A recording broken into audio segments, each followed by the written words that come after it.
Okay. Okay then, children, welcome to the 5th session of this series, right? And today we are going to discuss on popular demand gestational diabetes. As you understand, if you are looking at obstetrics and the MBBS, one of the commonest topics is diabetes, and then the second commonest or equally common topic is pregnancy induced hypertension. So these are the two things that you really need to know very well. Okay, so that you have to understand. So the more you do these topics, the higher the chances that you will meet them in during exams, in your evaluations, in your papers, in your MCQs, because those are two very important topics.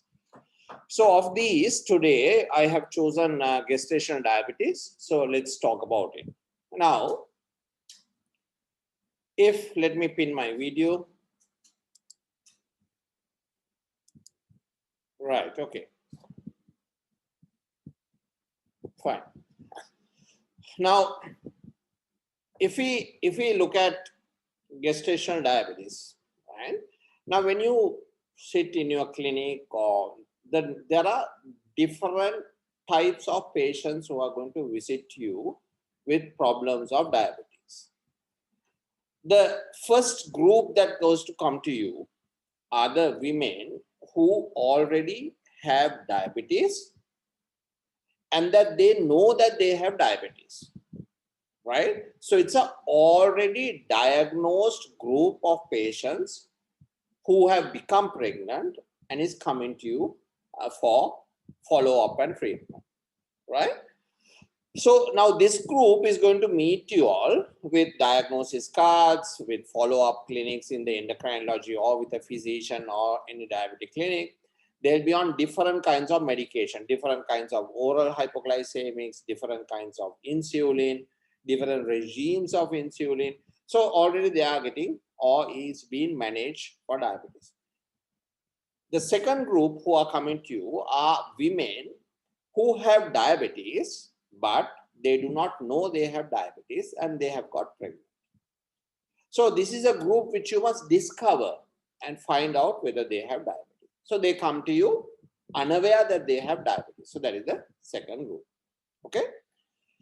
The third group of women are the women who will come to you without diabetes. They get pregnant normal. However, they will develop diabetes along the way. Somewhere along the way, they will develop diabetes.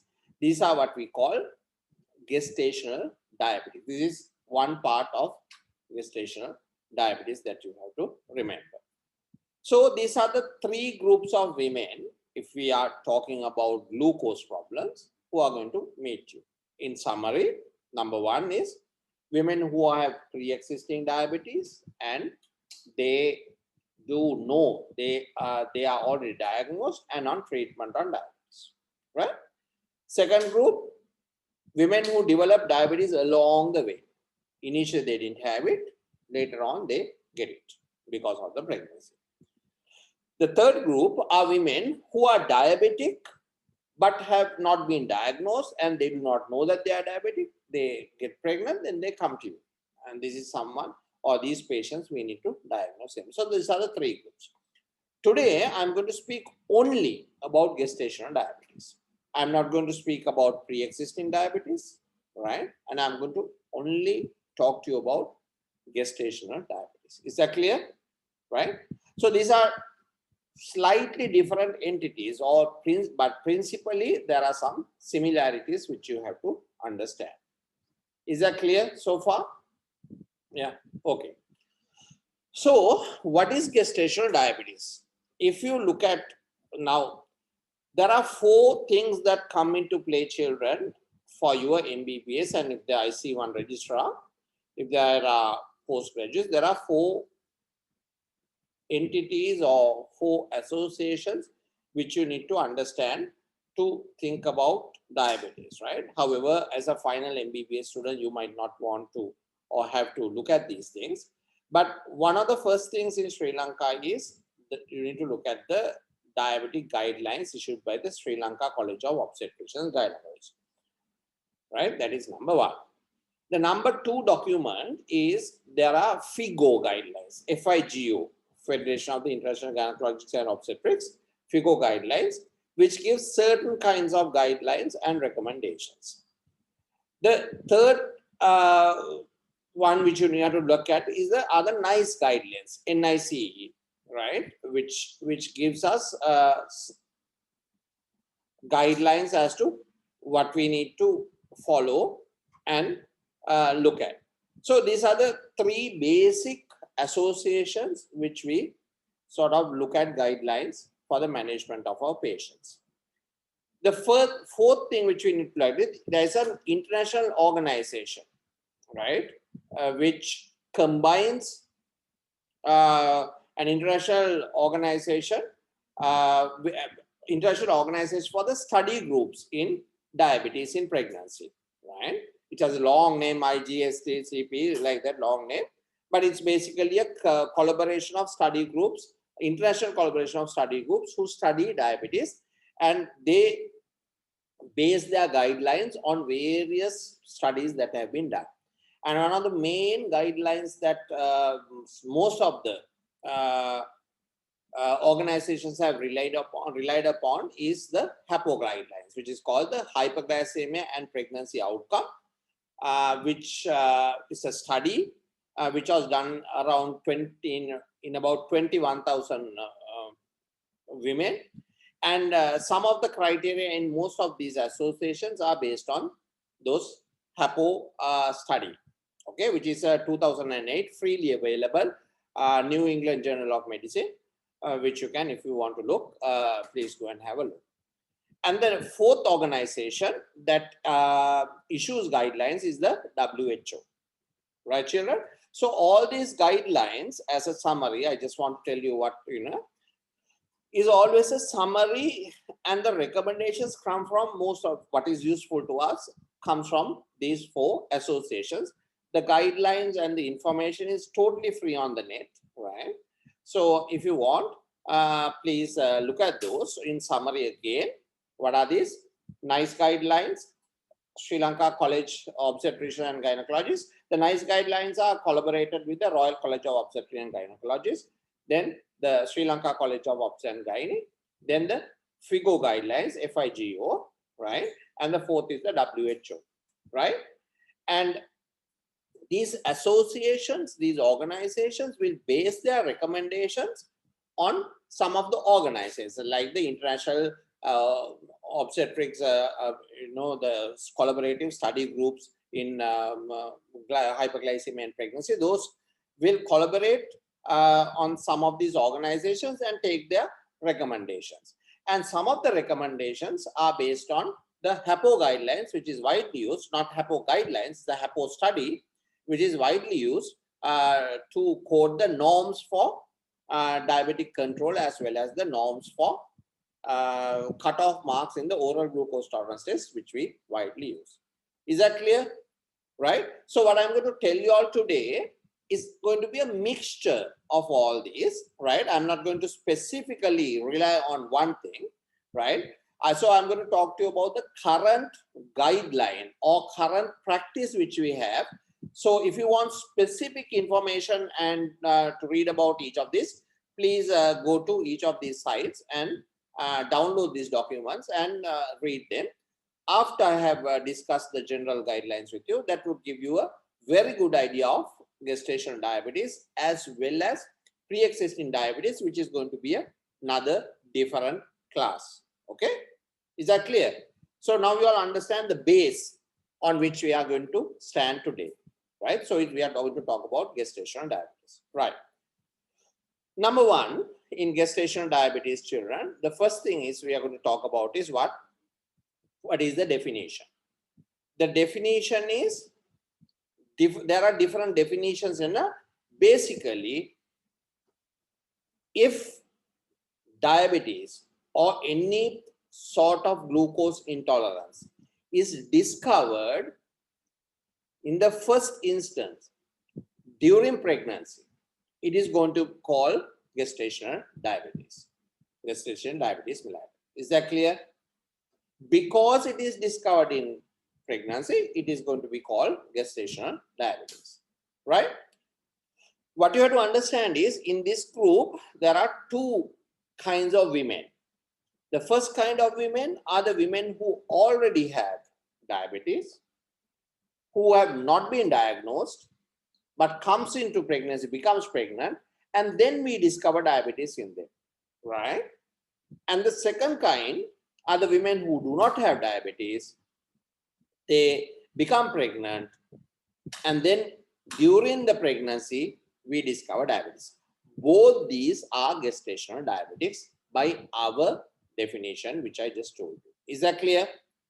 Whether where they got it from or whether it is actually pre-existing diabetes should not be a huge concern, because the pathway of treatment will remain the same.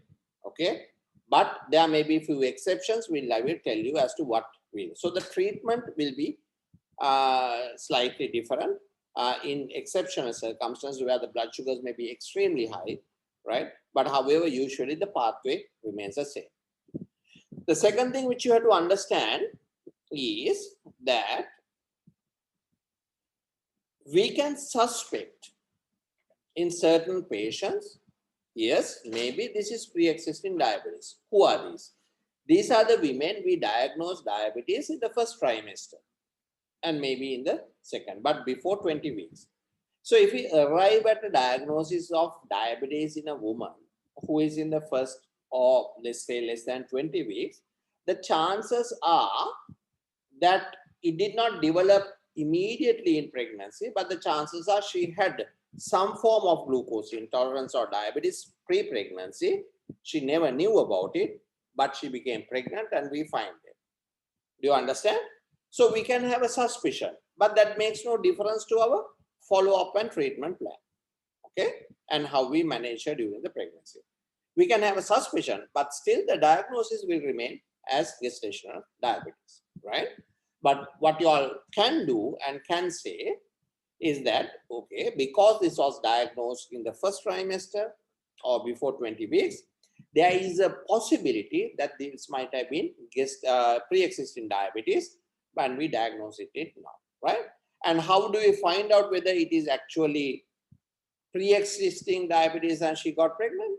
It's because after pregnancy, after 6 weeks of pregnancy, then we will do a glucose test, a diagnostic test for diabetes, because after 6 weeks in the post-delivery period, then she becomes, the pregnancy changes are gone.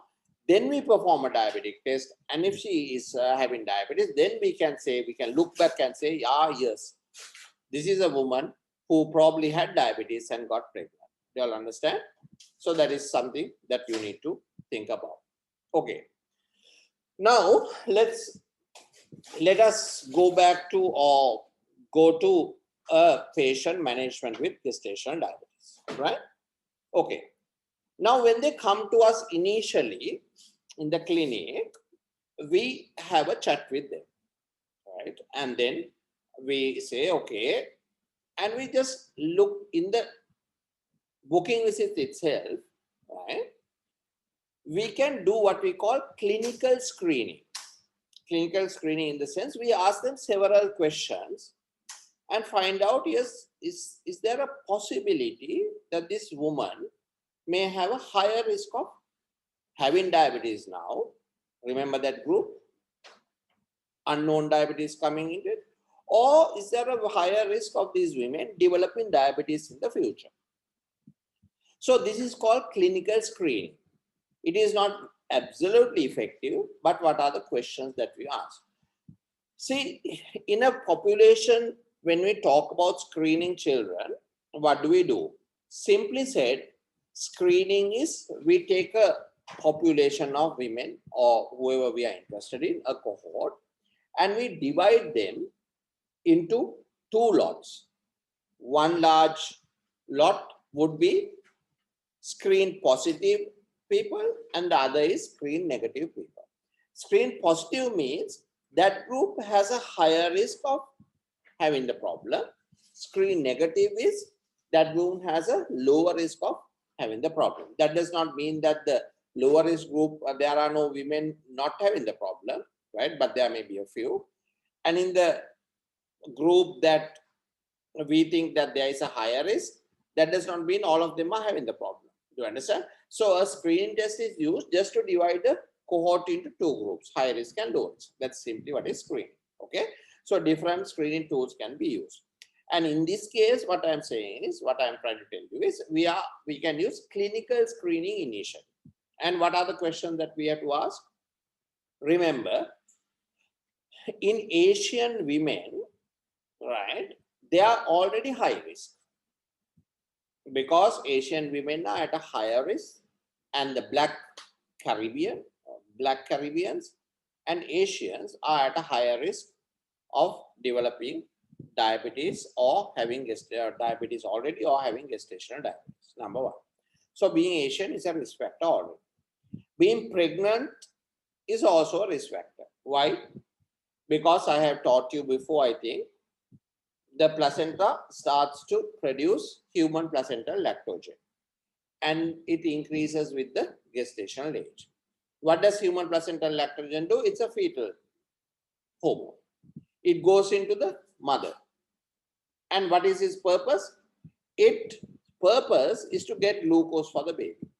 And how does it do that? Number one, it antagonizes insulin, mother's insulin. It reduces mother's insulin production. It decreases glycogen formation.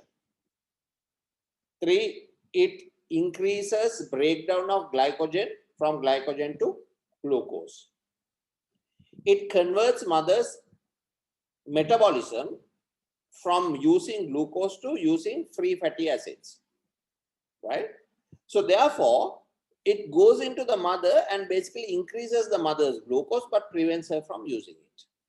At that point, if the mother's pancreas cannot keep up with this HPL onslaught, right, then the woman develops a relative deficiency of insulin. For her, her pancreas is producing enough, but when it gets HPL into the system suddenly, then if the woman's pancreas cannot keep up with the amount of increased glucose, then she will get diabetes, or what we call gestational diabetes. Do you understand? So therefore, we might find risk factors in our clinical screening on. So what are these questions we need to ask? Number one, is she obese or overweight? Over 30 kilograms per meter squared or BMI is a risk factor. 2, did she have a very large baby earlier? Now in most ones, probably they say 4.5 kg, but probably for our babies, I think 4 kilograms is, I think, better than a 4.5 kilogram cutoff mark for macrosomia, because it is mostly due to the other countries, right? Our babies very rarely reach 4.55, but 3.5 or 4 kilogram baby, I think we should call it a screen positive thing. What is the third thing? Any first degree relative having gestational, having diabetes is a risk factor for that. Fourth thing is, if she has delivered earlier, whether she had diabetes before this, that is gestational diabetes in the previous pregnancy. Next is, if in the history, if she had a baby with fetal anomalies. Now there are very specific ones for diabetes, like sacral agenesis, which is very due to diabetes actually, not gestational diabetes. But if the baby had fetal anomalies, there is a possibility she might be already having diabetes now, right? So any anomaly, any intrauterine death, that also might, in the previous pregnancies, might tell us, okay, maybe she had diabetes then. Do you all understand? So these are the screening questions that we need to ask. And if this one of these screening factors are positive, then in your brain you need to think, okay, should we do a diagnostic test for this woman? Because that is simply screening by our questions, or it is called screening, clinical screening. Is that clear? So, or clinical screening by history. So that is number one. The second type, so now if the woman is Asian, which most of our women are, right? And if they are pregnant, is already two factors. So if another screening criteria adds up, then we already have three criteria. So probably in that woman, it might be safer or wiser for us to think of going directly for a diagnostic test after our clinical screening. Is that clear, children? Right? So what do? We screen clinically or by our history, divide them into two groups, high risk and low risk. And then for the high risk group, the intention, we do a diagnostic test or to confirm whether the problem is there. So in diabetes, when we are thinking about what is our diagnostic test, it is called the oral glucose tolerance test, right? Or OGTT, right? So that is universally accepted. So when the woman comes to us and after we ask the screening questions and we think and she has become clinically or by our history positive, then we can perform an oral glucose tolerance test for that particular group of women. Is that clear? So that is one way of going about it. Then if there are no problems in our history, then the second thing is in our battery of tests which we do, which I have discussed with you all. I have spoken to you about 8-9 tests, remember, in the obstetric history taking, as far as I remember, right? In that, what we do is now, we will perform some form of screening test for diabetes, even if she's by history screen negative, right? So each unit, children, will choose their own screening test. Okay? So it will depend on the unit, it will depend on the hospital, it will depend on the consultant. So there is no specific screening test that is recommended. Anybody can choose anything. Okay? There is only one diagnostic test recommended, but the screening can be anything. What are these? You can have a urine dipstick +2, that becomes screen positive. Okay? You can do a random blood sugar. They come, we do. If the random blood sugar is over 140 milligrams a deciliter, that becomes screen positive. Okay? Then you can do a postprandial blood sugar. They eat and in 2 hours you take a blood. If the blood sugar that is over 140 milligrams per deciliter, in some units they will take 120 milligrams per deciliter. If then they will consider it as screen positive, right? Then you can do a HbA1c, and if it is high, some units might take it as screen positive. Then there's something called a time random blood sugar. That means she comes to the clinic, you take the blood and you ask her, okay, when did you last eat? Right? And then depending on the number of hours between her last meal and your blood test, there is a chart which says, okay, above this, it's going to be positive. You all understand? That is being said, that is called a timed random blood glucose, because women will come at various times. Sometimes they cannot come at different. So that is also there, right? Then there can be other ways. So fructose, I mean, is being used, not very useful. So these are all, remember children, a fasting blood sugar on its own can be used, right, as a screening test. So all these are single tests which is used at random by different units and consultants and hospitals, and depending on the practice, that are all these are screening tests and none of these are diagnostic. Is that clear? So if one of these screening tests, so by history is a screening test, anything, RBS, PPBS, FBC, urine dipstick, anything, all these are screening. If one of these becomes positive, then you have to proceed to a diagnostic test, which is called a oral glucose tolerance test. Is that clear? Right? So the booking visit will go on like that, right? And now, if there is no diagnosis, right, and if they are not screen positive, or if they are just screen negative, then our normal pregnancy follow-up will go on. Okay, so now we have gone past the booking visit, right? And if we diagnose diabetes at this point, that is in the booking visit, then in our brain, what will go on? Okay, probably this is pre-existing diabetes. But that doesn't matter, because then we have to follow our pathway of managing this woman. Is that clear? Right. So let me skip to 28 now, and then we will discuss the management plan as to what we do, because what we do at 28 is going to be the same as what we do at initial stages. So let's skip to 28. Now, as the pregnancy goes on, right, now she starts to become high risk for diabetes. Every pregnant woman when they are approaching or passing 24 weeks becomes at risk for developing diabetes, right? Why?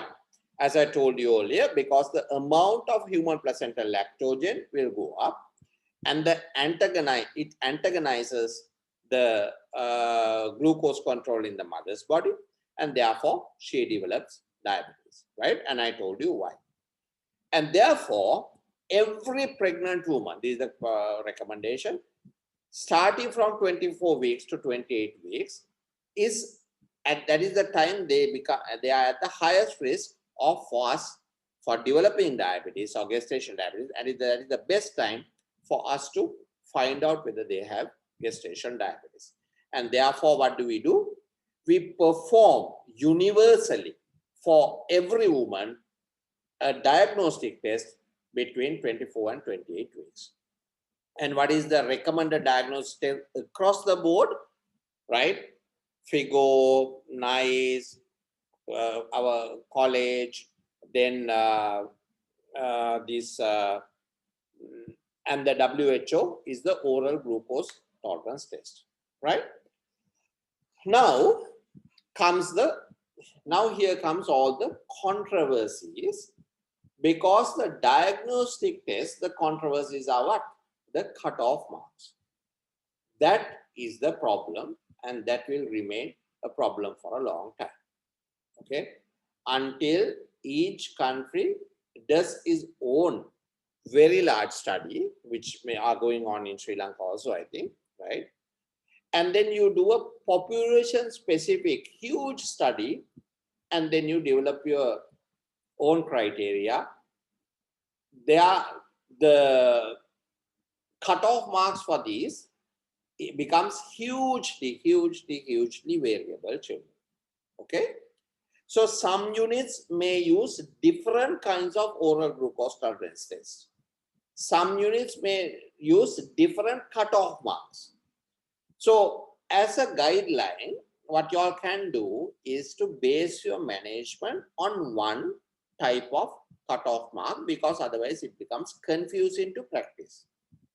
Okay, so now let's first of all look at the variation in the types of oral glucose tolerance tests that has been done. I forgot initially, remember, there's something called sometimes you can give glucose, right? There's a screening test with glucose. I'm not talking about that at all, right? We are talking about a diagnostic test. So a screening test by giving glucose is one of the screening tests that is done in the booking visit or at the initial meeting. Is that clear? This is not what I'm talking about, the proper diagnostic test. Now, the diagnostic test for these, right, Now there are various kinds of oral glucose tolerance tests, and there are various values for them. What are these types? The commonest type which we use, which I also personally use, is the 75-gram oral glucose tolerance test. Now, how does a woman go about it? First of all, one moment.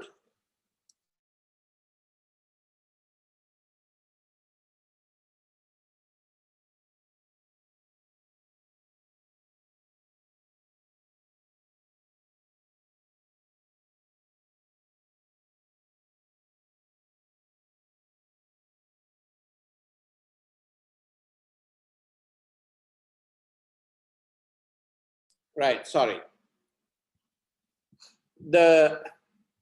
So she becomes, she stays fasting. She can take water if she wants to, but the minimum amount of fasting that needs to be done are 8 hours. Okay. However, 10 hours is also can be used. So you can have a 10-hour fasting or 8 hours. Why 8 hours? Because these women are pregnant. So the recommended is 8 hours. So by about say 12 midnight, if she starts fasting, then she can give her first blood at 8 o'clock in the morning. Okay. So with a minimum of 8 hours fasting, she goes in for a first to give blood, that is a fasting blood sugar.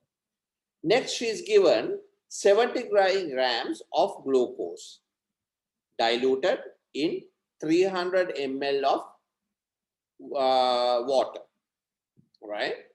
You can add a bit of lime if she wants to, because that causes them to be less nauseous and they will not vomit it out. And then once that is done, and there are special sachets of glucose that can be given in a more edible format, so those can be used, but simply normally the labs will give 75 grams of glucose to be dissolved in 300 ml of water. Then once it is taken, another blood is taken 1 hour, that is the first hour, and then again another blood is taken the second hour, right? So that is a standard 75 grams oral glucose tolerance test, minimum of 8 hours fasting. That includes a fasting blood sugar, then glucose 375 grams in 300 ml of water, and then 1 hour and 2 hours. So basically a 3-point blood test. Is that clear? There are different kinds of OGTTs that are being used. Now there are OGTT tests which takes the fasting blood sugar, and sometimes 75 grams or 100 grams can be given. So these are different variations, but now the world seems to have settled on a 75 gram glucose test. And then sometimes the first hour is omitted and only the second hour is done. Okay, so it is 2, fasting, glucose, and then 2 hours after glucose. So that is one way of doing an oral glucose tolerance test. Okay, sometimes there are different kinds. Glucose is given, then half an hour, 1 hour, 1.5 hours, 2 hours, those are also taken. These are very flow-wrong tests which are not used commonly now, because they do not give us any additional information. Is that clear? Right. So I normally, and most of the colleges and the associations will recommend a 75 gram 3-point oral glucose tolerance test. Okay. And that I think probably is valid for you to go with. Now the problem comes in interpretation. And that is where the problem is. Because if you set your values very high for the diagnosis of diabetes or gestational diabetes, right? We might miss a group of patients who are actually diabetes, but our test does not indicate that they are. You all understand? If you put the values down very low, okay, to diagnose diabetes, right? That means, say, one value, shall we say, the second hour is 153. We take the second hour. So we diagnose all the patients of having diabetes if the second hour value is more than 153. Okay, so that is an example. However, if there's a few patients who are having diabetes, but the second value is less than 153, say 145, then we will miss those and we will not diagnose them to have diabetes. Okay. If you set the second level at 140, then we will have a larger group of women who we diagnose as having diabetes. But what you remember is sometimes they may not be diabetic. So you might have more women without diabetes in the group who we diagnose as diabetes, right? Depending on the values which we set. So the biggest controversy in gestational diabetes at the moment, from what I understand, are the cutoff values. So different studies will give different cutoff values. Different population will have different cutoff values. So WHO will have different guidelines. India, they had a large study called DIPSI, diabetes in pregnancy, right, in the Indian population. And their cutoff values came as slightly different as well. Okay. So the WHO will recommend different cutoff values depending on the country and all. So universally, these cutoff values is a big problem.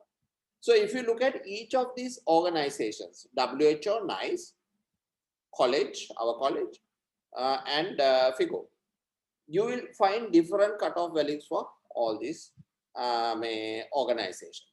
So what you can do is keep those cutoff values in mind. Just look at them and just write FIGO this, WHO this, right? NICE this, college this. Okay. However, keep that in mind. But in your practice, because it will be your unit practice or hospital practice, stick to one. Otherwise, there is no end to the complexities that you will encounter when you have different types of guidelines. Okay.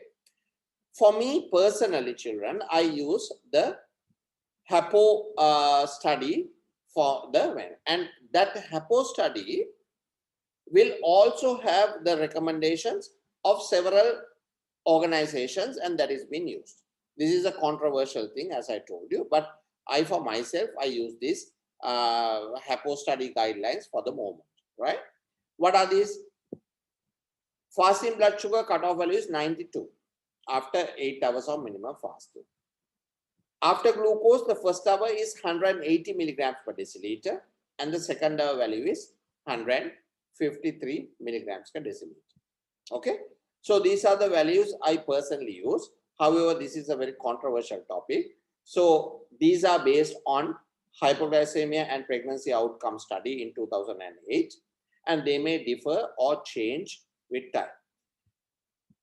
Sometimes the second hour value may be recommended as 120 as well, right, in some countries, right? So therefore, we need to be very careful as to what to use. Remember, second hour is 140, right, not 120.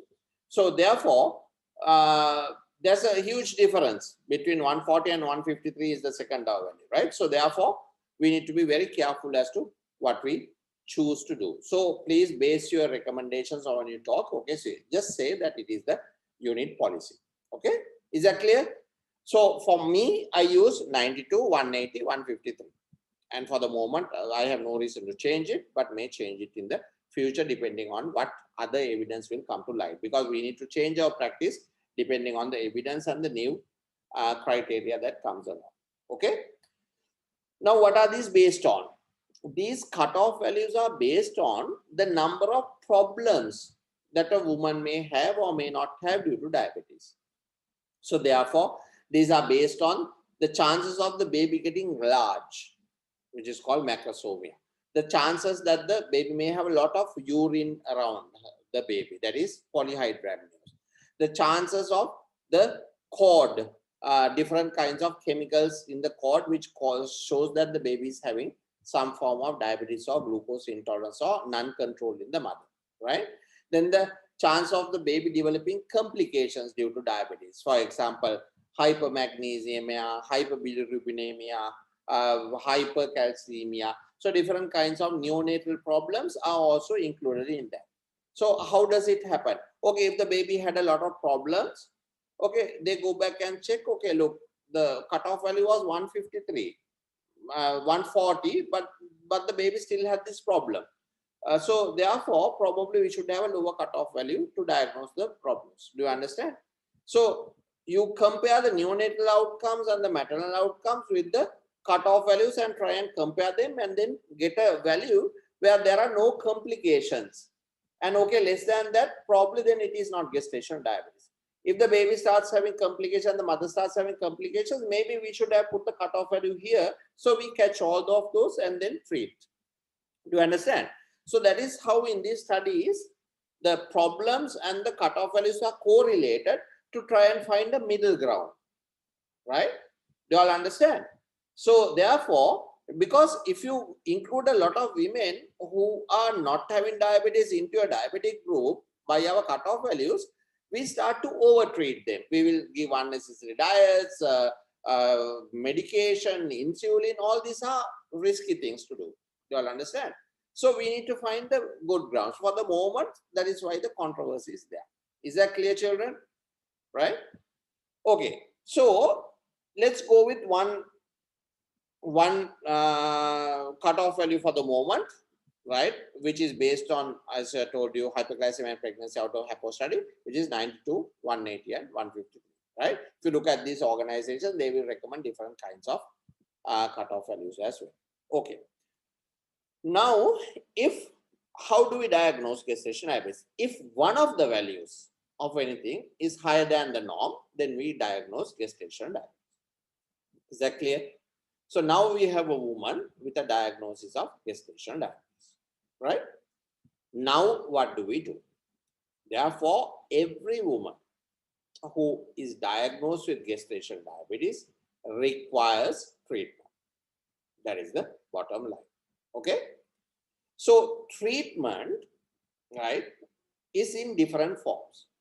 So whether it is diabetes, now let's go back to the initial stage. Okay, even if we diagnose diabetes in the first trimester of the booking visit, or even if we diagnose diabetes between 24 and 26 years, now we have a woman with a diagnosis of diabetes.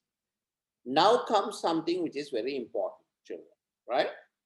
If the values are extremely high, right, then our treatment might change. Initially, if the values are over 200, for example, in the second hour, right? Or the fasting blood sugars are maybe over 126, 130 or very high, okay? Then comes into our mind, is this pre-existing diabetes, which is hugely uncontrolled? And therefore, you might need to start on a different treatment regime, which we'll discuss in a minute, okay? So let's talk about a woman who is having, we have diagnosed gestational diabetes. The first thing which we need to do, if there are no complications clinically or biochemically at that point, what are these complications that can be there at that point of time?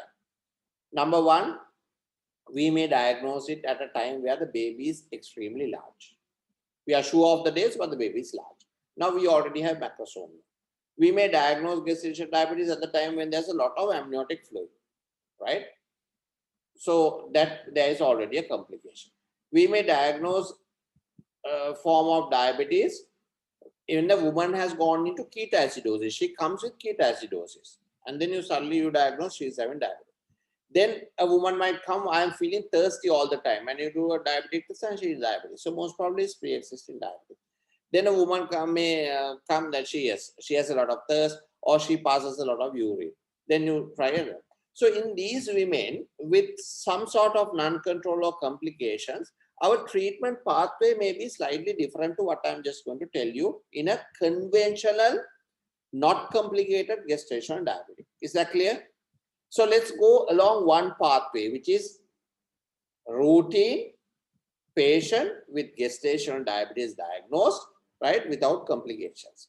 So the number one thing we do first is to communicate with her. Tell her, okay, this is probably gestational diabetes. Or if we have a suspicion, we might tell her, okay, this may be pre-existing. So therefore, we need to have different kinds of regimes and treatment. But after pregnancy also, we need to follow you up. Okay. So number one, we communicate with her and tell her. Now with gestational diabetes, in well-controlled gestational diabetes, the outcomes are almost similar if we manage them well to patients who are not having gestational diabetes, right? But if we manage them properly. So what are these outcomes we talk about? What are these? If you know, there may be maternal problems and fetal problems. Okay. What are the maternal problems? She can have a very distended large baby, or in fetal we can have macrosomia, we can have polyhydramnios, right? There is a small slight possibility that the baby might have problems and might cause death, but this is extremely rare. Then once the baby is born, the baby can have problems like neonatal hypoglycemia.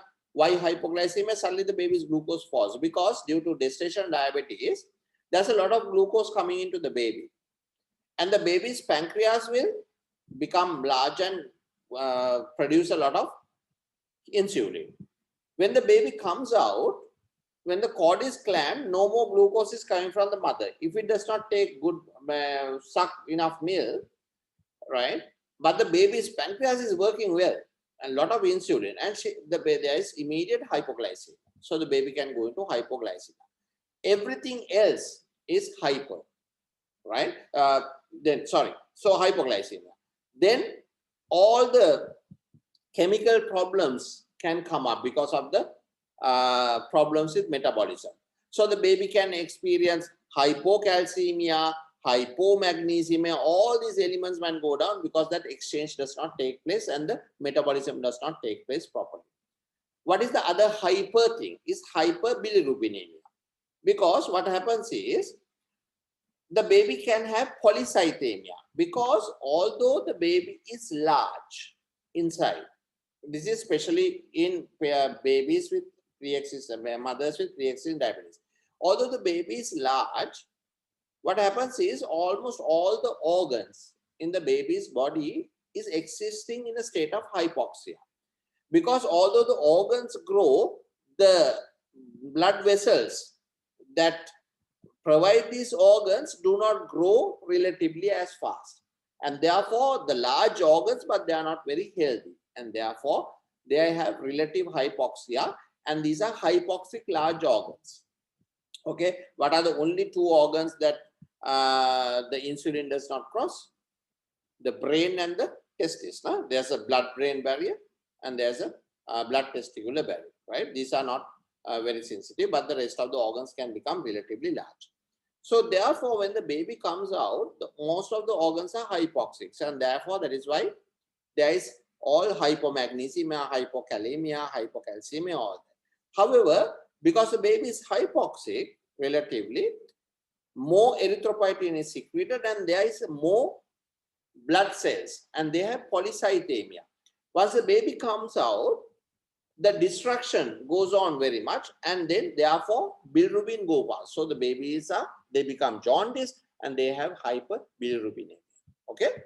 So these are the things that you need to watch out. But you have to remember in women who are having gestational diabetes, all these complications are rarer to actually women who have pre-existing diabetes. But remember, you have to remember what? If the woman did not have a diagnosis of gestational diabetes and she did not know about it, and she becomes pregnant with it, there is also this group of women who we are going to label as having gestational diabetes, but maybe having pre-existing diabetes. So these women may, and the babies also may have these problems. Remember that. Is that clear? Right. Good. So the first thing that we need to treat them is with what? What you call MNT or medical nutritional therapy. Okay. Normally in every unit, children, we will have a diet chart. Or if you want to do it perfectly, you send the patient to a nutritionist or a doctor with special interest in nutrition, or there are our postgraduates are there and consultants are there in nutrition, or you can send them to your nutritionist in your hospital. Every government hospital, most of the large hospitals will have a unit for nutrition, right? So a dietitian or nutrition. Actually, it's a nutritionist and not a dietitian. So therefore, They will discuss with the patient what her normal meals are, how she is eating and all that, and then advise or give her an individualized diet plan. But sometimes that does not happen. We have a universal sort of diet plan and a nutritional plan which we give her. The main area for this is you cut down on the carbohydrates, keep the rest of the things at a normal level, and give the rest of the minerals and the vitamins, everything there. Clear? So you start on. So other principle behind this is, children, you have smaller frequent meals with snacks in between, okay, with a lot of fluid. Okay, so that is the normal way. So breakfast, you have smaller breakfast with smaller amounts, especially carbohydrates. Then snack around 10 o'clock or so. Then patient has lunch. Then there's another snack, then there's dinner, and there's a snack before. So number of meals increase, number of snacks in between, because it's difficult, will also increase, but the amounts will become smaller. So therefore, that is how normally a diet or medical nutrition therapy is assessed. But it's better for her to be in touch with a professional so that the diet is followed up properly. Is that clear? Depending on the initial values, once the medical nutrition therapy is given, she starts on that, right? And then we need to find out, is her diabetes, gestational diabetes, controlled with our MNT? So that is the next step. And then comes the next terminology, which you all have to understand, is how do we measure control? Right, somebody said we can't hear.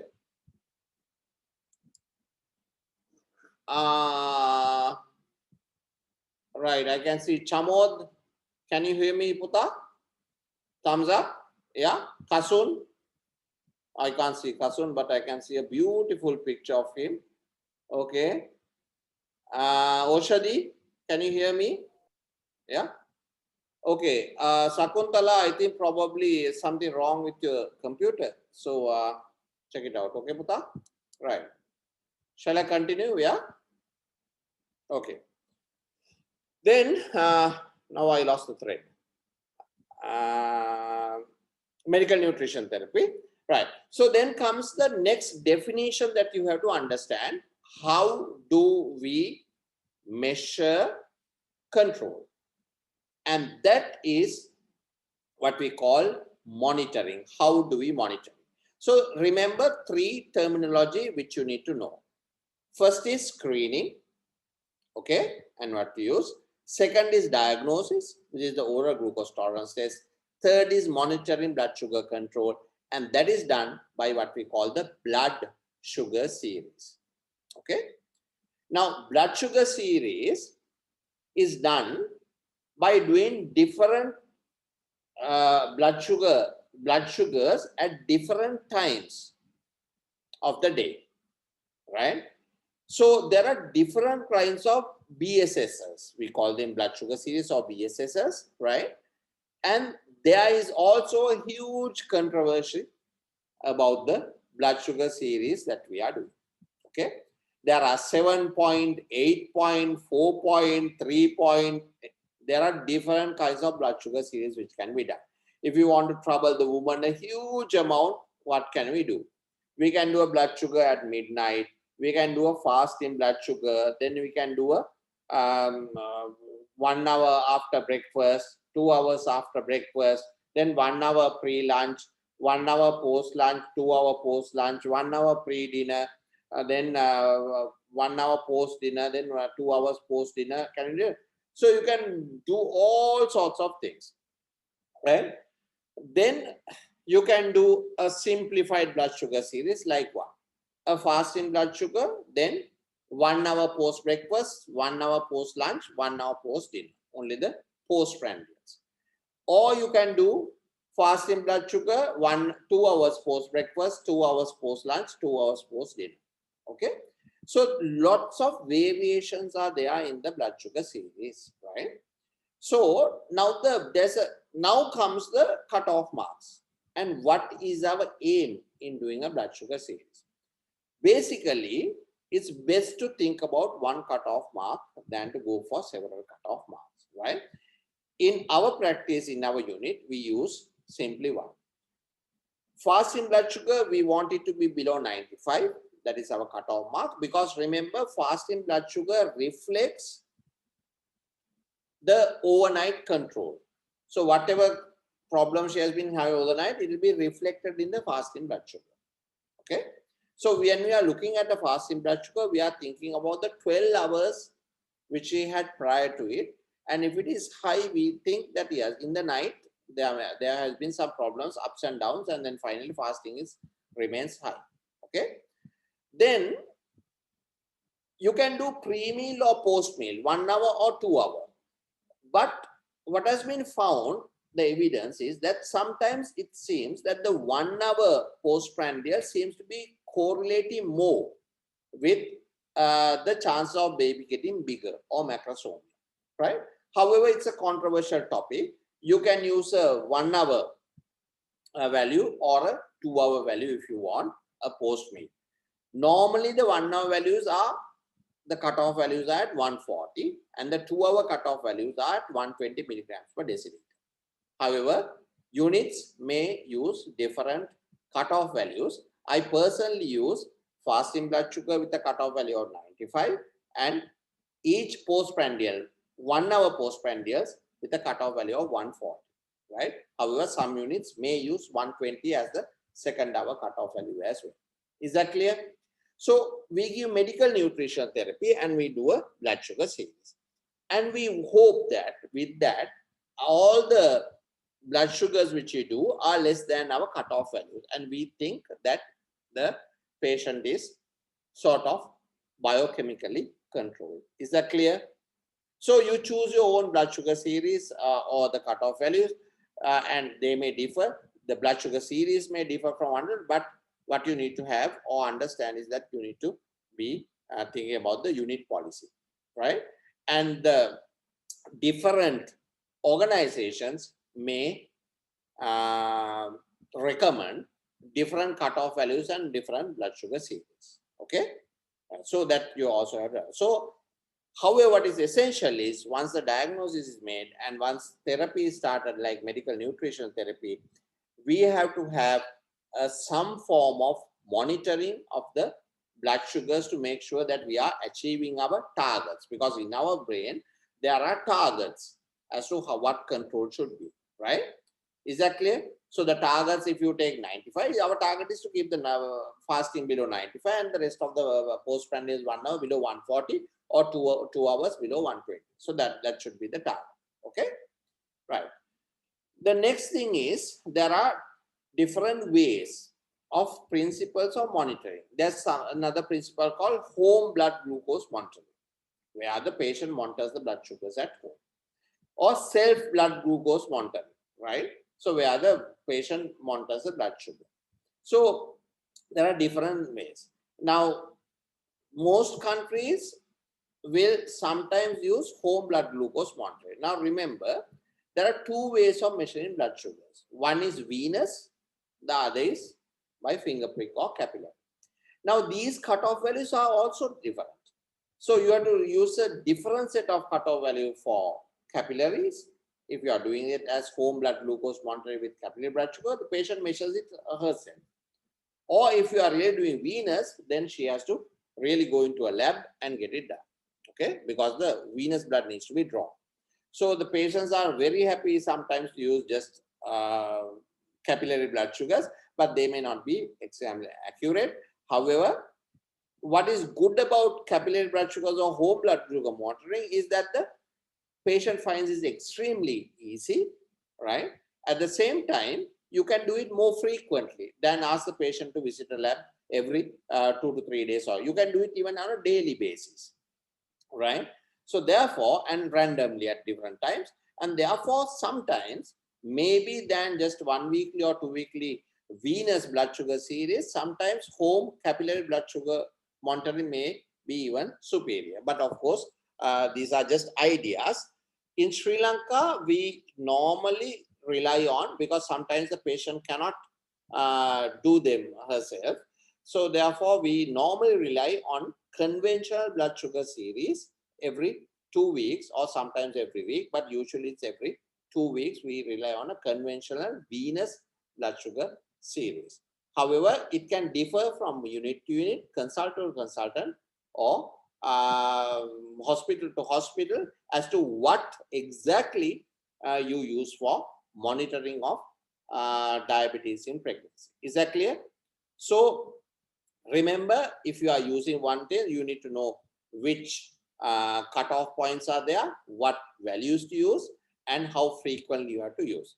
If it's a different way of continuing, whether it's capillary or venous, then the things will, cutoff values will change. For that also, you need to know what cutoff values you need to take. Is that clear, children? Right? So that is monitoring. The frequency of monitoring also can change. So that is also unit policy. You can do it every 2 weeks or 1 week. If it is home glucose monitoring, every day or every second day. So that, of course, there are no, but principally, the more frequently you monitor, the better the control. So that is the principle.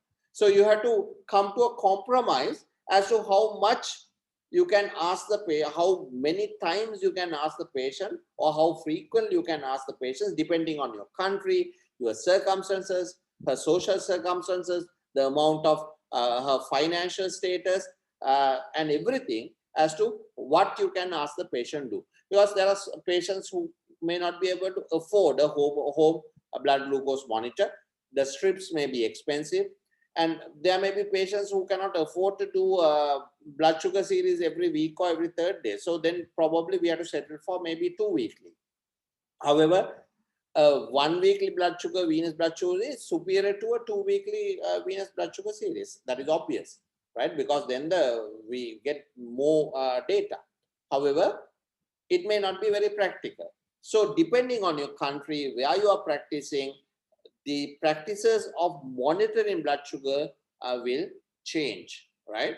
And in our unit, we normally go for 2 weekly blood sugar series, which is a bit drawn out and may not be the ideal.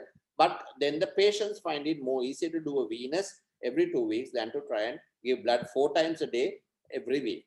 Is that clear? Right.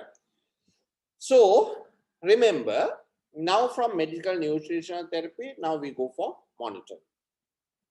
Next, with that, with the monitoring, right? If she is well controlled on medical nutrition therapy and our blood sugar series, which we have taken, shows us that she's clinically all right, then we can continue the pregnancy on that. So that is how we go along. Now will come an instance, right, where suddenly we find with the maximum medical nutritional therapy, and she is very compliant as well, there will come a time, or might come a time, where your blood sugar series, according to your cutoff value, shows that it is not controlled. So from my point of view, anything fasting over 95 or 1 hour postprandial over 140, and say if she has, say, 110 fasting, 153 post breakfast 1 hour, 160 post lunch, and 170 post dinner, then of course we are looking at a blood sugar series. Despite the medical nutrition therapy, we are looking at a diabetes which is not controlled biochemically. See, I keep on telling you it's biochemically because it's a blood sugar series. There are other factors that come in. There is clinical control, which we look at. I will just tell you what are these clinical control. Clinically, we judge whether there is a problem. What are the 3 most important reasons? Macrosomia and polyhydramnios. Lot of fluid around the baby because the baby is urinating more due to hyperglycemia in the baby, and macrosomia because the baby is becoming bigger due to probably insulin-like growth factor 6, which is produced more in diabetic babies, right? All the organs become larger, but they are not healthier. Just because it's large does not mean that the baby's organs are healthier, right? And when they climb, the baby's estimated fetal weight climbs over the 90th centile, we call it macrosomia. Rarely we might get growth restriction in babies, but normally not in gestational diabetes, pure gestational. But if it is pre-existing and we diagnose them during pregnancy, yes, these babies, because of placental problems, may become even smaller. So we can have 3 problems: small for gestational age, macrosomia, and polyhydramnios. These are the 3 commonest things, right? which shows clinical non-control, but at the moment we are talking about biochemical control at the moment. Is that clear? Now, we have reached a point where our blood sugar series shows that there is a problem. Okay. Now we need to introduce medication. So what is the commonest form of medication which we have evidence is metformin. There was a trial which is called metformin in pregnancy, right? So therefore, this trial which is called the MIG trial, MIG, right, was used as a basis to use oral hypoglycemic agents. At the moment, usually some will recommend few things, but the metformin is recommended across the board by all the organizations. So metformin has been found to be safe. It's widely used and can be introduced as the first line drug in when we find that the blood sugar series shows that the control is not there. Is that clear? So metformin, how do we introduce? In that trial, metformin was used up to a dose of 2,500 milligrams.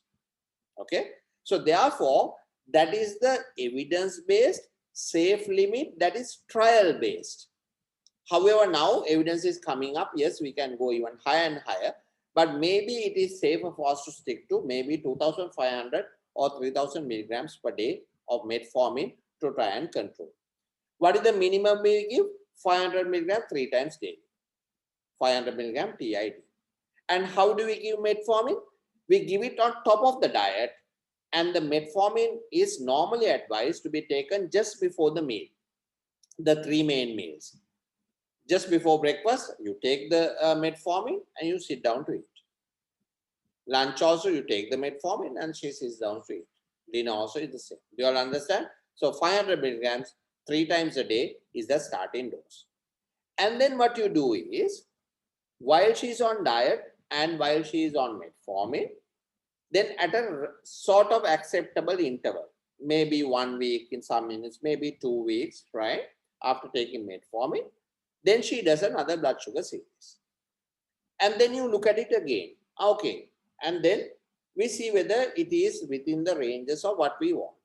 If not, depending on the amount of which value was increased, you start to increase your metformin, because you can go up to about 2,500, 3,000 per day, right? Say if your post-breakfast was all right with 500, then you leave it at 500. Say if your post-lunch is high, and say, since we started on 500, then you can make it 1,000. And then if your post-dinner was all right and your fasting was all right, you can leave the 500 as usual with your dinner. So you give them 500, 1,000 and 500. And again, you have to repeat the blood sugar series at a reasonable time to find out whether your new 1,000 is working. Okay. And if not, then again we have 2,000. Now we are going to, then again you can adjust your metformin. You go on adjusting your metformin till you are given about 2,500. Okay. So once that is done, still if you are not achieving control, then you have to switch on to diet, that is medical nutritional therapy, plus your maximum dose of metformin, and then you add on insulin. Okay. So that is our pathway which you do. So getting back to oral hypoglycemic agents, one of the agents that have been recommended is glibenclamide, which can be also used. But in Sri Lanka, we the unit which I work, usually we go from metformin, and then from metformin, we normally do not, or it is not recommended to add 2 types of oral hypoglycemics. If one you control, then you can switch on to insulin. However, there are various studies that are coming up by combining different kinds and types of oral hypoglycemics, but those are all in the trial stages and there are no recommendations yet. So it's better to think about oral hypoglycemics for the moment as monotherapy, medical nutrition, and then you go with maximum to with one oral hypoglycemic drug and still we will not control, then you switch on to insulin, right? Then what are the recommended insulin regimes? A lot of regimes are there and lot of types of insulin are there, which you need to understand, right? There are very rapid acting insulins, there are soluble insulins, there are short acting, medium acting, then long acting, right? There are different kinds of, there are synthetic insulins, there are insulin analogs, different kinds have come up. But now, still the most recommended regime, right, for which achieves the most amount of control, which gives the least amount of fetal and maternal complications, still remains pre-meal bolus injections of insulin. Okay, so that is the standard regime that is going on even up to now, and it probably until we get new evidence will remain our standard starting schedule as MBBS students. As postgraduates, I see a few here. You have to understand that you have to know all the pros and cons of every type of insulin, right? And insulin analogs and the data available, right? Which is as part all the data meal, all the new ones, okay? Right? That is for you all to study. For MBBS children, soluble insulin, pre-meal, and a long-acting insulin in the night is what you have to keep in your brains. Is that clear? So you have what happens. So if you give insulin before a meal and she eats, then she gets another pre-meal insulin and she eats. That's soluble insulin or fast-acting. Then she takes another insulin and she takes dinner. And then to control overnight, at about 10 o'clock in the night, she needs to get a long-acting insulin, isoprene insulin. Okay, so that is how. So 4 doses, 3 pre-meals, right, fast acting and a long acting insulin in the night.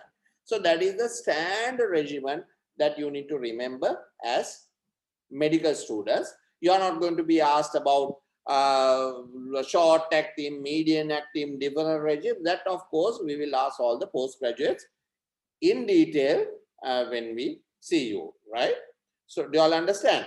So remember, insulin children is what? 3 short-acting pre-meals with a long-acting in the night. Okay?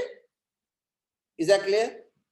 Next question is, how do we practically add insulin? Right? So there is a rule of the thumb way of adding, which I'm going to tell you. Right?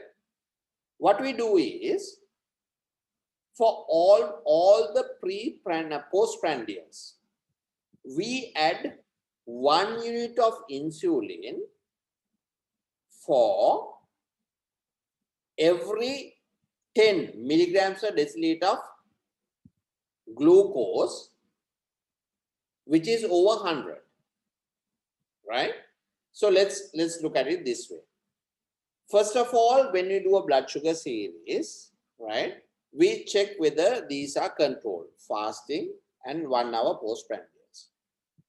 So now if you have reached a maximum of metformin, right, and maximum medical nutrient metformin, now we have come up to the stage, okay, we need to add insulin.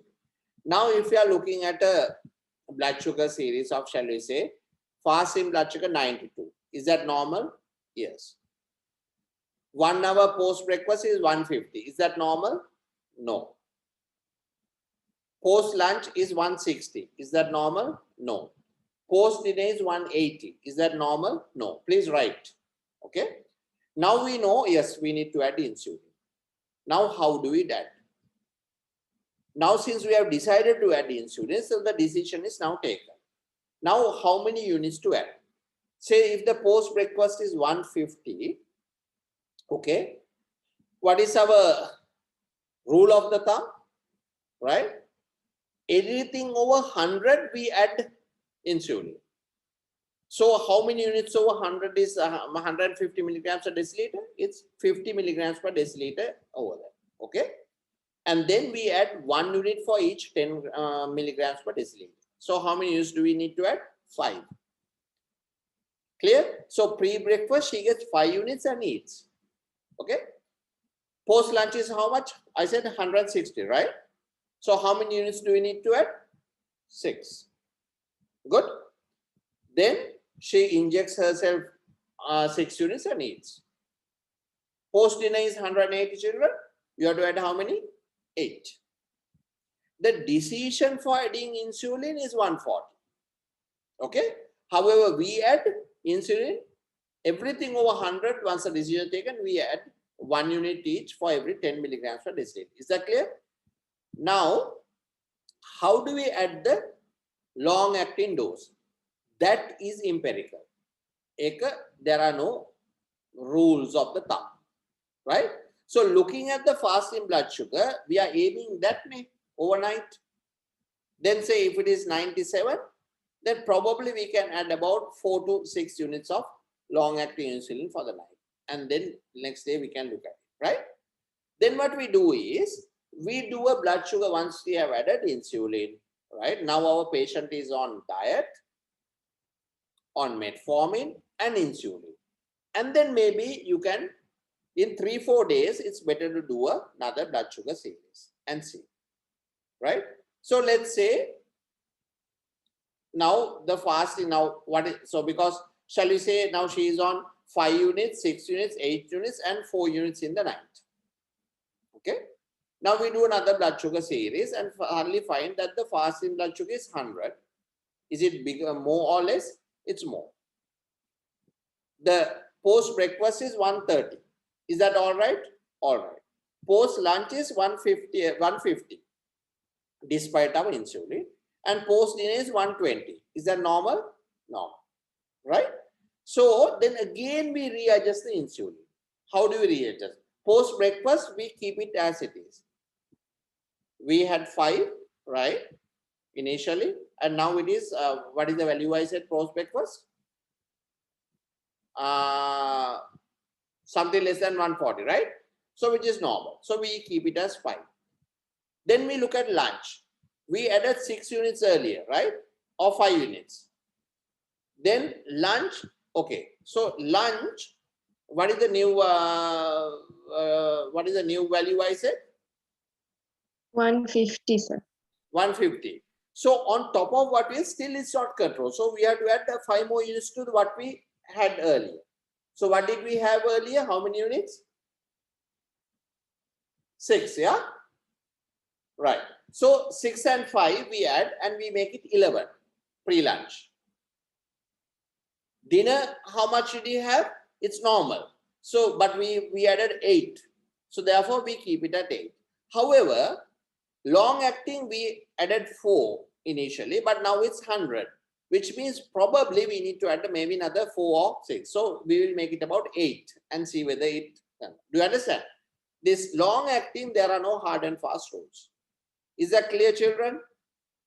Do you understand the principle behind it? So this is how we keep on adding, keep on changing until we get control.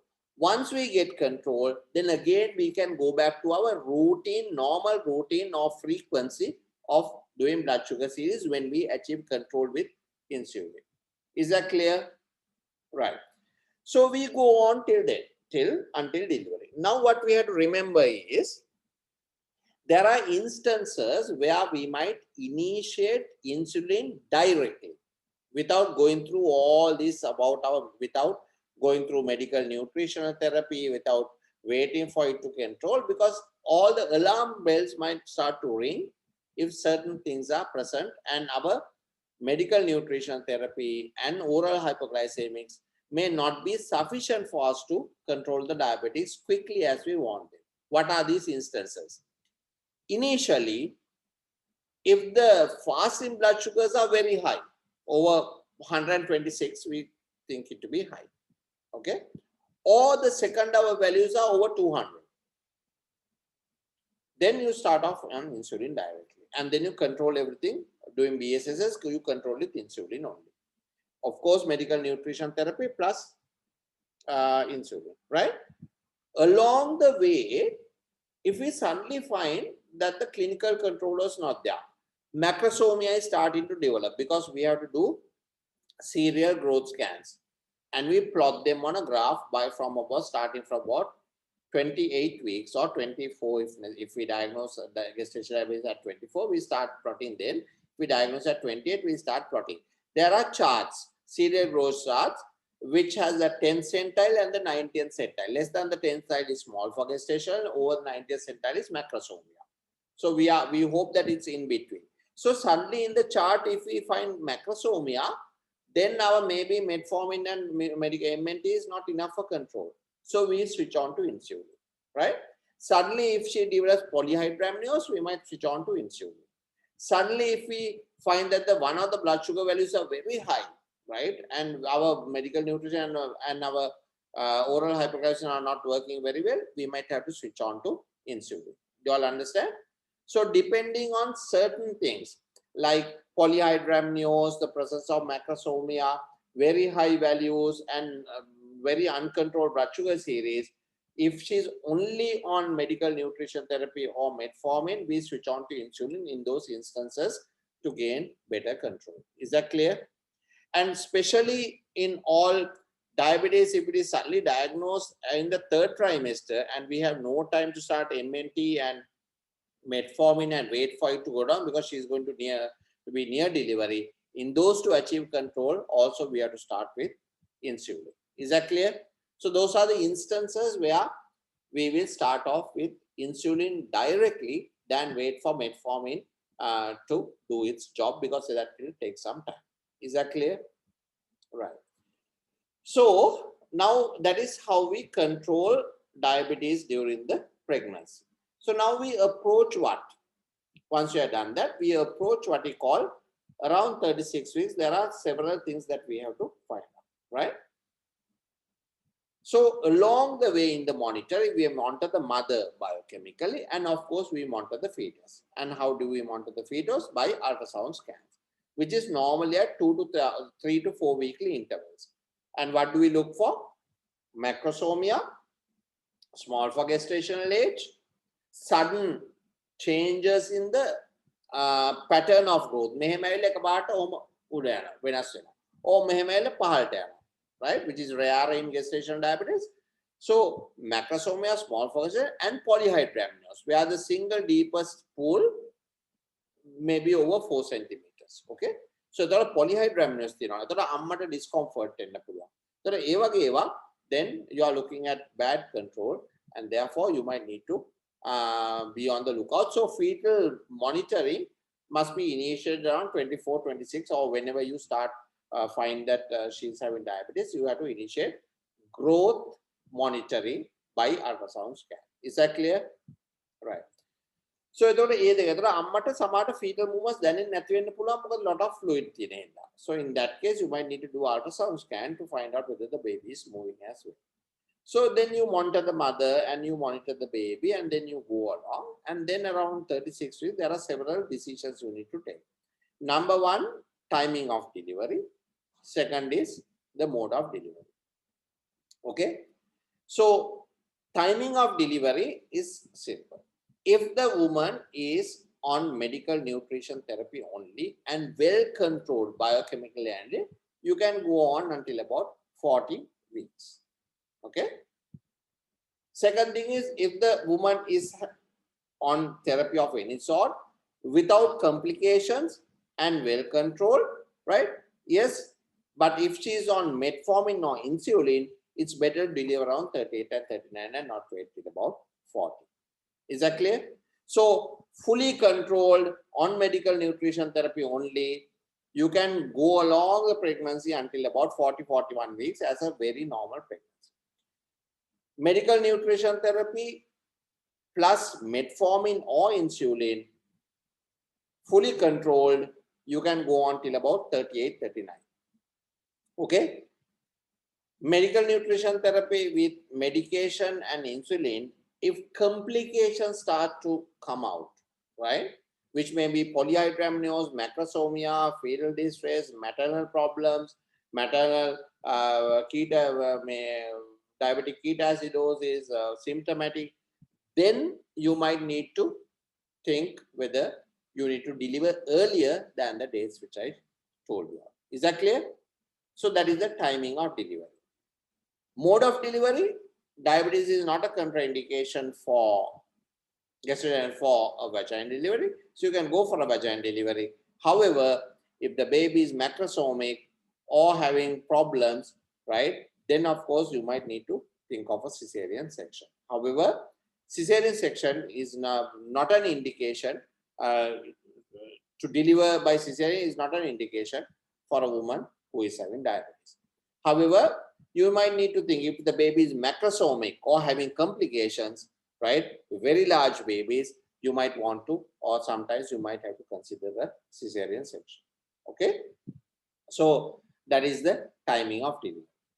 Now, during delivery, especially for macrosomic babies, right, or then in the first stages, you will need to monitor everything well. Second stage also, third stage also, there's a possibility that the glycemic control may go up and down during delivery. And therefore, for these patients, during the delivery, you need to have very good glycemic control. So we have to keep the delivery during labor, we have to keep the blood glucose levels at certain levels. Accepted norm is to keep something between 100 and 120. So there may be. So that is your delivery, which you need to glucose levels, which you need to think about, right? Okay, so before we come to delivery, let's recap as to what you're. Any questions so far as to what we need to do? Anything? Did you all understand how it's managed and what the general principles are? Okay. So then finally, now we are coming to delivery. In the delivery, there are different kinds of women. Now, women who have come up to this delivery time with medical nutrition therapy only. These women, you really don't need to make any difference with a normal woman. You can just go with the delivery in the same way as you go with any normal woman, right? If there is medical nutrition therapy with no complications, mother or not, then you can eat the normal sort of delivery. You don't need to worry too much. Then there will be women with metformin and medical nutrition therapy. So for the labor day, you take off the metformin, you don't give metformin, and then you monitor them in the same way as usually. However, in these women, you may need to monitor the blood sugar at intervals. The standard regime is you do capillary blood sugars every 1 to 2 hours throughout the labor. Okay, and then if they are hyperglycemic or hypoglycemic, you may need to give intravenous glucose if they are hypoglycemic, and if they are hyperglycemic, you might need to add on insulin during the labor. Okay. Then for women who are on medical nutrition therapy and insulin, we need to monitor the labor very, very, very carefully. And that we do by checking the blood sugars every hour, right? And usually capillary blood sugars every hour until delivery and post-delivery as well. Now, how do you do it? Ideal way of managing it is to put in several lines, one line with a three-way tab. And how do you manage that? There are two large principles of management. The perfect way of managing a patient who is diabetic on insulin, who may have swings up and down, is to put her on a sliding scale, right? So how many drips are going in? Number one, there's one drip going in with the oxytocin if she requires that. So that must go in regularly. And that probably should be given in a separate pump or a separate drip that goes into her. The second thing is you need to have an insulin, preferably with the insulin syringe pump, right? Where we can adjust the amount of insulin going into the woman, right? So we can adjust whether it is 1 unit, 2 units. Normally we put 50 ml of normal saline and 50 units of insulin. So it is 1 ml contains 1 unit of insulin, and we put it in a syringe pump, and then we put the drip in her so that it goes into her. Okay. The third drip that she must have is a dextrose drip, which contains dextrose, which may be shut off. And then the fourth drip, actually, we have a dextrose drip and a saline drip, right? So you have hydrator, you can give oxytocin, you can give glucose, and you control the insulin as well. So that is how we normally, in ideal circumstances, we manage. And how do you manage that? You do the capillary blood sugar every hour, and then there's a scale, a sliding scale. It says less than this, shut off the insulin and start dextrose. If it is between this and it seems high, increase the insulin and take off the dextrose. The hydration is going on and the oxytocin is going in, okay? If it is very high, increase the insulin. If there is hypoglycemia, stop the insulin or decrease the insulin, and you might or might not want to start the dextrose strip. Do you understand? So the logic behind is, on a sliding scale, you increase or decrease or shut off glucose, you increase or decrease insulin or keep it at the same level if the level is desired. You give the hydration separately and the oxytocin goes in separately by syringe pump. Is that clear? So that is the way you have to ideally manage labor. The other one is a bit different. You make one drip of putting dextrose, potassium. Of course, we have to put potassium because the insulin uses up the potassium. You make a dextrose, potassium, and you put the insulin in there also, which is not really physiological. Because the moment you open it, dextrose goes in, potassium goes in, insulin goes in at the same time. And sometimes it might be difficult to manage. So that is not a very acceptable way, but it is sometimes still practiced. But the better way is to give insulin separately, dextrose and the potassium separately, hydration separately, and the insulin separately, oxytocin and insulin separately by their respective pumps. Is that clear? So your aim is to keep the woman blood glucose between 100 and 120 constantly until she delivers. Okay, so that is the aim of the whole exercise. Once she delivers, remember, during delivery, what are the risks? Shoulder dystocia is a possibility in babies with women who are having diabetes. Shoulder dystocia is a possibility, so it's better to have good neonatal support at that point of delivery. Okay. Once the delivery has taken place, what are the risks? She can have postpartum hemorrhage. Why? Because the baby would have been large, may have had polyhydramnios, and therefore the uterine contractions may not be ideal. And therefore, she can have postpartum hemorrhage. She can have trauma, tears, instrumental deliveries due to shoulder dystocia, a lot of trauma. All those are possible during delivery. So you need to be on the lookout for postpartum hemorrhage and tears, right, due to trauma. And of course, the baby can be traumatized if the baby has shoulder dystocia.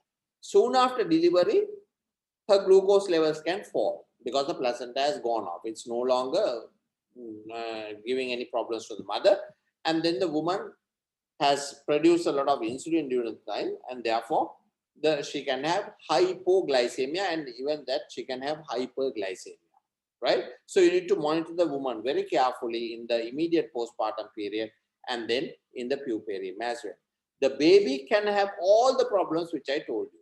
The baby can have hypoglycemia episodes, baby can have hyperbilirubinemia, hypomagnesemia, hypokalemia, hypocalcemia, all the metabolic problems the baby can have after delivery. So especially the pediatricians will monitor the blood glucose of the baby soon after delivery carefully for some time, especially if the woman was on insulin or oral hyperglycemia. Is that clear?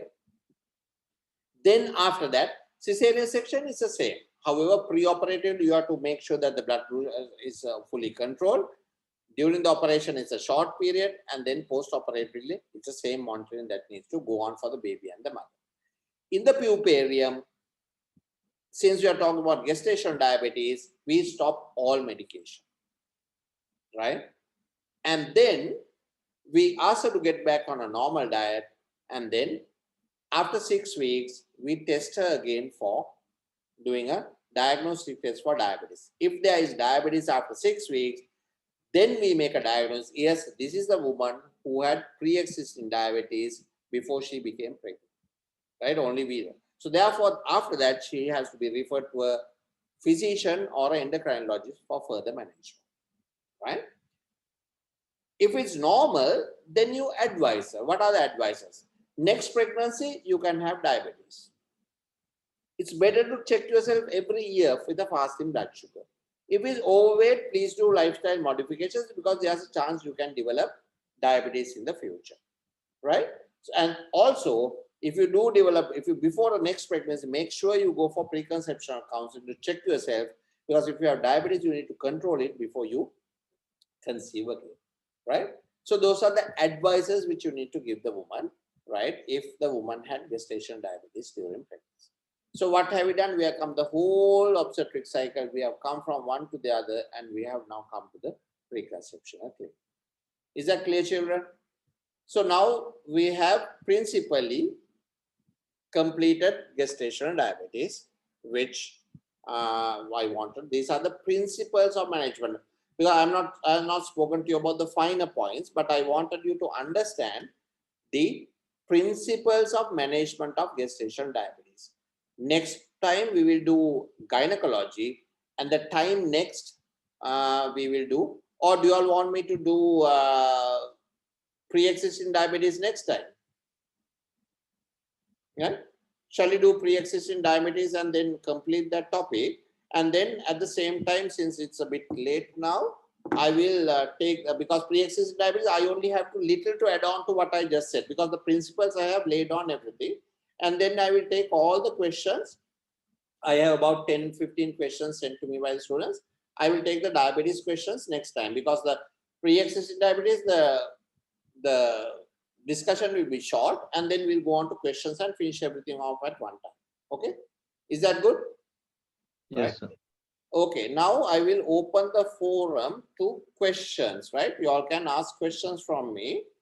I will give you all 10 minutes because I'm going to take the questions the next time because it's a bit late now. Right, let me just one question which I will answer. When starting insulin, do we stop metformin? No. Why is that? Because we are trying to achieve control. So with medical nutritional therapy, we have achieved a bit of control. That became not enough. Then we added on metformin, right? Even when going to the maximum, then it's still not enough. And then only on top of that, we have to add the insulin, depending on the blood sugar series. Is that clear? So we don't stop metformin. However, remember, there are instances you are not going to go near metformin. You are going to start insulin straight off. That is nutrition therapy and insulin, which we discussed already. Okay? Right. That is one question that is only there. So now the rest can just ask the questions for 5 minutes if you all want to ask me questions.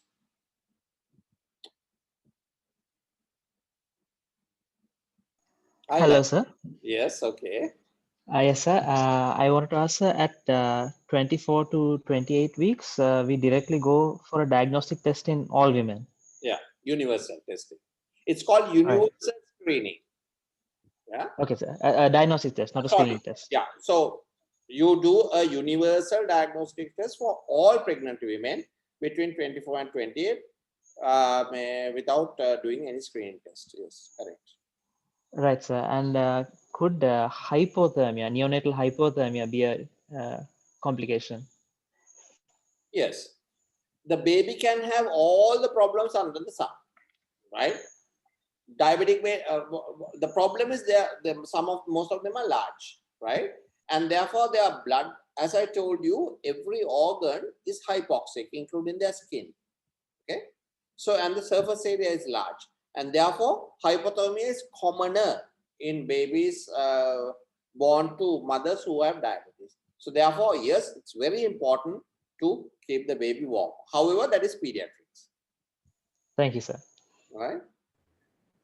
They will kill me. Is there a higher upper limit of a dose of metformin per? Now we have a 2.5 to 3 gram per day dose.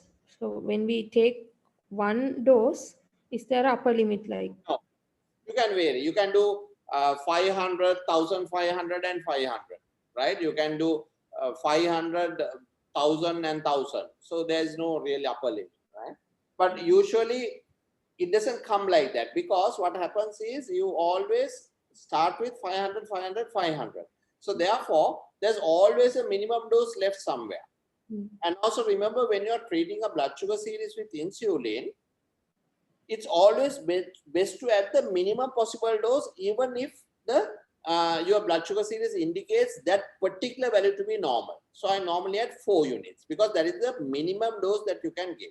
For example, if the blood sugar series says 98 fasting, 120 post breakfast, 140 post lunch, and 160 post dinner, officially, if you think about it, you should not be adding any insulin to your 120, which is post breakfast. But I, as a practice to have uniformity, I always add 4 units to that. So I do 4, then 6 units, right? Post lunch, I said 160, right? Or 150, okay, 5 units. If it is 160 post dinner, 160, that is 6 units. And overnight, if it is 98, it's more than 95, then I will add 4 or 6 units in the night. Do you understand? So it's variable. There are no hard and fast rules, but that is what I usually practice. But officially, you can go without adding post breakfast because that is normal. Logically, you understand? You add only to the values that are higher for insulin. Okay, right? The few questions come in. People are very busy typing now. Can you please explain night dose of insulin again? Right. All right. That basically it's very empirical. You just add something depending on your experience. For example, for about say 100 fasting, I would add about, because it is 5 milligrams per deciliter over our intended value, right? Our ideal value. So therefore, probably I will add about 4 to 6 units of long acting. If it becomes 105, 110, 115, maybe I will add about 8 or 10 and see. We'll do a blood sugar series in 3 days, and if it is not there, I will increase it again. Right? Do you understand? There are no where you can calculate and add. No, that is just. Can a woman develop GDM in 3rd trimester after having normal at 28? Yes, they can develop gestational diabetes, and it depends on the amount of HPL and when the mother's relative deficiency starts to occur, right? And therefore, yes. When that happens, it is usually best to start insulin, right? Than to go through, because there's no time for us to go through MNT and then 2 weeks later, then metformin, and so it's better to add directly insulin to control your GDM. Is that only a long-acting insulin in the night? Yes, right? Usually, children for MBBS, just think of it as a long-acting isophane, right? Don't go for all these regimes because that is all this controversy. These are the ones we will question now postgraduates until they are blue in the face. Different regimes, different data, different trials. We love asking these poor people that, but not for MBBS students. Don't worry. Okay. Sir, do we have a neonatal team during delivery, even if there is no macrosomia detected ultrasonically, but just the mother is diagnosed with GDM and control is good or not? Yes. What is the reason is that even with without macrosomia, most of the babies, there's a portion of babies who develop shoulder dystocia because even without macrosomia. Actually, the most are like that. The reason is the ratio, it is thought, of the shoulders to the baby's head, because they seem to be having in babies with in diabetic mothers seems to be having a different ratio of the shoulder. They are larger, so therefore the shoulders might get stuck. Yes, if there's a woman with diabetes, whether the baby is macrosomic or non-ultrasonically, you have a neonatal team there. Okay. How often do we have a monitor fetus for macrosomia and polyhydramnios? Usually intensive monitoring children. How often do we have a monitor fetus for macrosomia and polyhydramnios? All right, this is during antenatal period. Once we discover macrosomia, remember, by our scans or by we will find a difference only after 2 to 3 weeks. Even weekly monitoring is not enough for macrosomia itself. Every 2 to 3 weeks you can monitor for macrosomia. Polyhydramnios, it all depends on the clinical discomfort in the mother, because polyhydramnios itself is not going to cause much problems for the fetus, because it's just the patient is just the baby is just urinating. Okay, But however, the mother may feel the discomfort. So as often as required, but usually 2 to 3 weeks gap between scans would be more than adequate. Okay.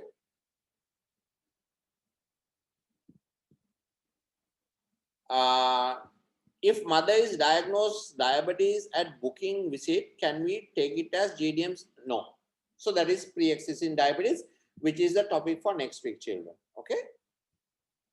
Do we do neonatal blood sugar value as a must if mother got? Yes. As soon as the baby is born, the first thing the pediatricians will do is to do a blood glucose. Right? Why? Because as soon as the cord is cut off, nothing is coming into the baby, and the baby is not suckling well, and initially there's only cholesterol, right? So, and therefore the baby can become quickly hypoglycemic because the insulin production in the baby's pancreas is very high. And therefore, yes, definitely that is one of the things the neonatologist will do immediately, right? Is monitor blood glucose in the baby. So that is all the questions that are typed in. Any other questions?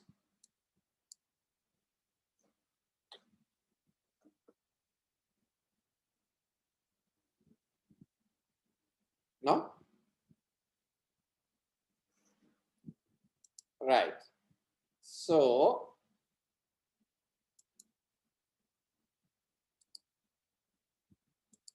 right. So that's then concludes our session for today. So then next time I will do pre-existing diabetes, right? Which will have different. Now there's another question. Somebody has been busy typing. Okay, let me just do that as well.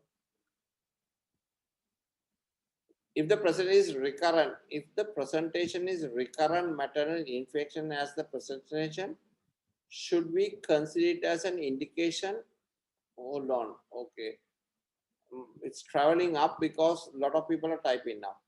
The presentation is recurrent maternal infection as the presentation. Should we consider it as an indication for direct insulin therapy? Not really, because it may be due to other reasons as well. So it is not a direct indication for insulin therapy. You can go with your conventional sort of thing, but you need to treat the infection with the proper antibiotics if necessary. Right. Sir, Yes. what are the trials that the postgraduates should read on diabetes? That one once I do when I do your postgraduate lecture, which I'm doing 2 weekly. Not yet. No, I'm not doing obstetrics. But anyway, what you should look. Basically, child, go and look at the FIGO guidelines, the NICE guidelines, right? The WHO guidelines and the college guidelines. Each of them will have at the end quotations as to how they base their recommendations for cutoff values of OGTT. That is the diagnosis, the treatment, right? And the OGTT values and the discussion. So each of those guidelines, the best is to go to guidelines and look at the references, child. And there you will find all the trials which you want as well, right? Mainly it is the, there's a collaborative groups trials. They are basing a lot of on their trials. The HAPO, which is 2008 NEGM, that is then the Indian, you need to look at the DIPSI trial because that gives the WHO has recommended 1.5 MOMs and for the cutoff values for patients who are Asian and with small pelvises. Okay, that gives us the cutoff. Second hour cutoff value was not 153 but 140, right? So which is something that we need to consider when we are thinking about our Asian women. So all these are postgraduate, right? So that is the way you need to find your trials. Okay, and that is the way we'll be questioning you. Okay. Sir, one more question about aspirin. Sir, is aspirin given? One moment, I have a question. I'll answer. If diagnosed during pregnancy first time, is GDM, isn't it even a booking? I'm sorry, I don't understand. If diagnosed during pregnancy first time, is GDM, isn't it even in a booking? I don't understand the question, but however, what you have to understand is by definition, if diagnosed first time in pregnancy, it still remains as gestational diabetes. You change your diagnosis only 6 weeks after the patient has delivered. However, what you have to understand is, yes, we can have very healthy suspicions as to whether it is pre-existing or not. Especially if it's diagnosed during the first trimester, then most probably it is pre-existing. However, we do not make a diagnosis at that point, we do it later. Okay. Sorry, somebody said something. Yes, about aspirin. Oh, yeah. Aspirin, no, not indicated child. Now, aspirin to work actually, all right, for aspirin to work, what does aspirin do? If there is a problem with trophoblastic invasion in the first wave and the second wave, which happens very early, okay, right? If we start aspirin before that, it becomes helpful because the trophoblastic, there is some, it helps the trophoblastic invasion to become better. Okay, so that is how aspirin helps. So in gestational diabetes, pure gestational diabetes, we diagnose it late, right, after 24. However, there is a case for starting aspirin if we have very high values definitely in the first trimester, or if we are starting, if you are suspecting that it is pre-existing diabetes, yes, you understand. But routinely, this discussion does not come in gestational diabetes. Okay, right. Thank you, sir. Anything else? Okay. Either I have answered all your questions or you all are feeling sleepy. Right. Okay. Okay, then next week we will do pre-existing diabetes, right? And then the questions. Okay. If any of you all have questions, please type it into the what is this the group, and please invite all your friends, whoever wants to join. This is a free discussion, free event. Anybody, any graduate who is doing MBBS are welcome to just come in. Okay. Okay then. Good night. Thank you, sir. Thank you, sir. Good night. Thank you, sir. Thank you, Thank you, sir. sir.